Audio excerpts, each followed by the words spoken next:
Hello friends, आज हम लोग जानेंगे इंजेक्शन लेने के बाद उस मकाम पर आई हुई सूजन या जलन या दर्द का क्या इलाज करें, ये क्या होता है। इसलिए वीडियो को पूरा देखें। इस वीडियो के दो हिस्से होने वाले हैं। एक ये कि वो जो सूजन इंजेक्शन लेने के बाद या वैक्सीन लेने के बाद आई है उसका क्या इलाज करेंगे, कैसा इलाज करेंगे, और दूसरा जो हिस्सा है वो खास मेडिकल स्टूडेंट्स के लिए या फिर जो इसको डीप में जानना चाहते हैं कि ये क्यों आ जाती है या फिर इससे कैसा बचा जा सकता है।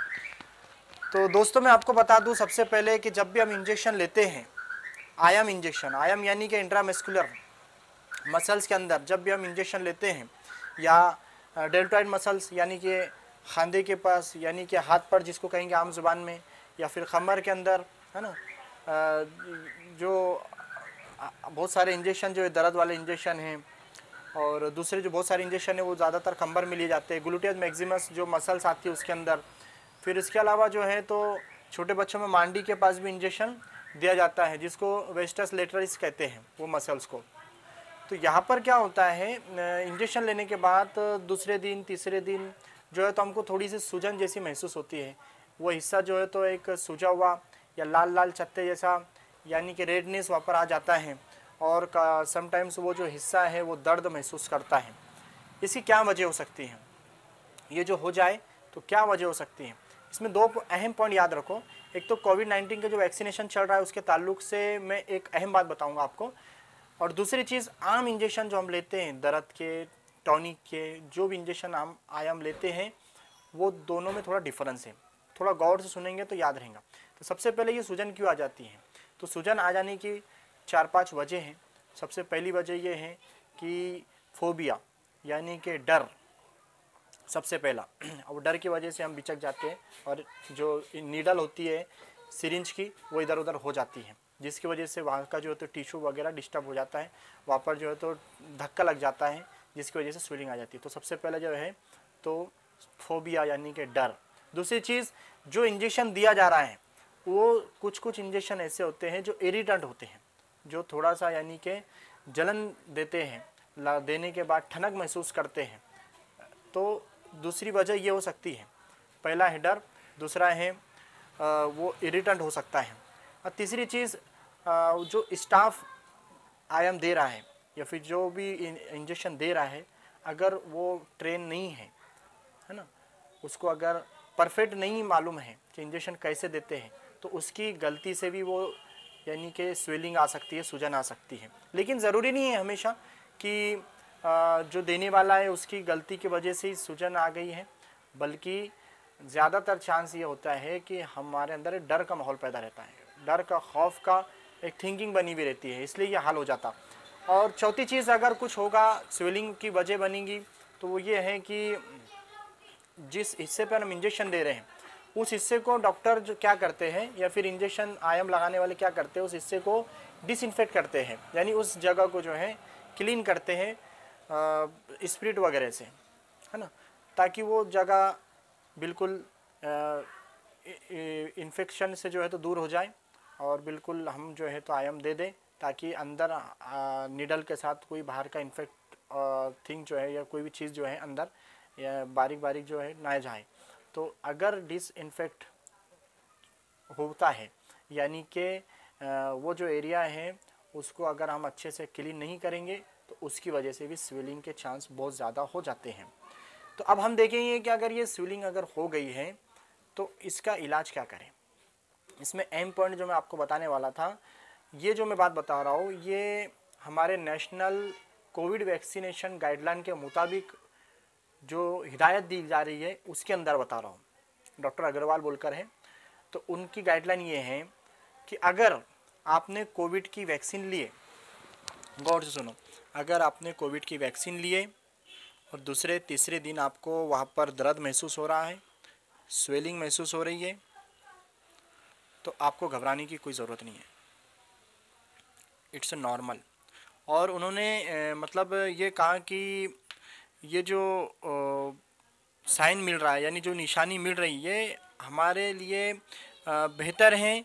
सेल्फ मेडिएटेड इम्यूनिटी रिस्पांस हमारे अंदर इंक्रीज़ हो चुकी है, उसकी एक साइन है।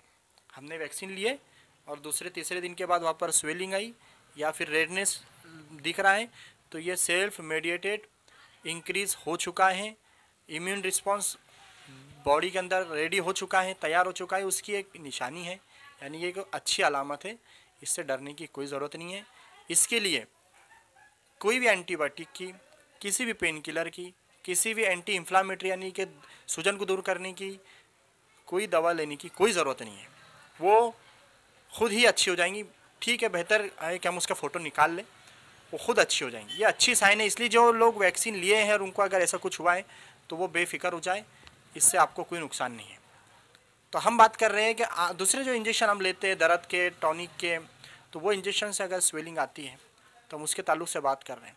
तो इसका इलाज अगर हम घर पे करना चाहते हैं तो सबसे आसान जो घरेलू अगर इलाज में बताऊँ आपको, तो जो बर्फ़ होता है हमारे घरों में, वो बर्फ़ को ले, एक साफ़ सूती कपड़े के अंदर उसको लपेट ले, क्योंकि ज़्यादा डायरेक्ट बर्फ़ हम वहाँ नहीं लगाएंगे, बहुत ज़्यादा ठंडा लगेगा, इसलिए साफ़ सूती कपड़े में उसको लिपटे और वो जगह को सिकाई करें। दिन में 2 से 3 मरतबा कर सकते हैं हम। इससे स्वेलिंग निकल जाती है, चले जाती है धीरे धीरे। दूसरा तरीका हम कर सकते हैं कि जो नमक आता है, नमक को भी हम जो है नमक को कपड़े के अंदर लेकर जो है उसके ज़रिए जो तो जहाँ भी स्वेलिंग आई है वह हम उसकी सिकाई कर सकते हैं, उसको अप्लाई कर सकते हैं। अप्लाई यानी कि सेकना, सिर्फ वो एरिया को हम सेक सकते हैं। तो ये भी दूसरा एक तरीका है, ये बेहतरीन तरीका है। तीसरी चीज़, मार्केट के अंदर जो है तो अगर ये हम घरगुती चीज़ें कर रहे हैं लेकिन स्वेलिंग कम नहीं हो रही है, तो आखिर दर्जे में हम ये मार्केट में क्रीम आता है, मैं इसका सिर्फ एक एग्जांपल के लिए बता रहा हूँ आपको। ये थ्रोम्बोफोब नाम का एक ऑइंटमेंट है, क्रीम है। ये क्रीम के अंदर हेपेरिन, सोडियम और बेंजिल निकोटिनाइट है। ये क्या करता है एक्चुअली, ये जो सुपरफिशियली हमारे पास जो थ्रोम्बोफ्लोपाइटिस या फिर सुपरफिशियली जो टिश्यू डैमेज हो गए, यानी मार लगाया, और मुक्का मार जिसको कहते हैं, मार लग गया वो एरिया के अंदर जो, तो खून तो बाहर नहीं आया लेकिन खून जम गया है, स्वेलिंग आ गई या फिर खून क्लॉट हो गया, जम गया, तो हेपेरिन क्या करता है, क्लोटिंग को कम कर देता है। और बेंजिल भी इसके अंदर है, वो स्वेलिंग में कम करने में जो है तो हेल्प करता है। तो ये थ्रोम्बोफोब का हम अप्लाई दिन में 2 बार कर सकते हैं, अच्छा है। और इसकी वजह से जो है तो स्वेलिंग बहुत फास्ट कम हो सकती है।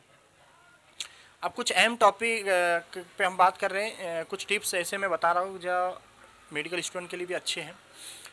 क्योंकि सबसे पहले अहम चीज़ तो आम आवाम भी इसको समझ सकती है कि सबसे पहली बात तो अभी जितने प्रैक्टिशनर हैं वो कोशिश कर रहे हैं कि ज़्यादा से ज़्यादा हम आयम जो है ग्लूटियल मसल्स के अंदर ले, यानी ग्लूटियस मसल्स जो होती है मैक्सिमस, यानी कि खंबर का हिस्सा, वो हिस्सा सेफ है। उसमें भी लेटरल जो साइड होती है, मैं आपको यानी कि फ़ोटो के ज़रिए बताता हूँ, वो साइड सेफ होती है।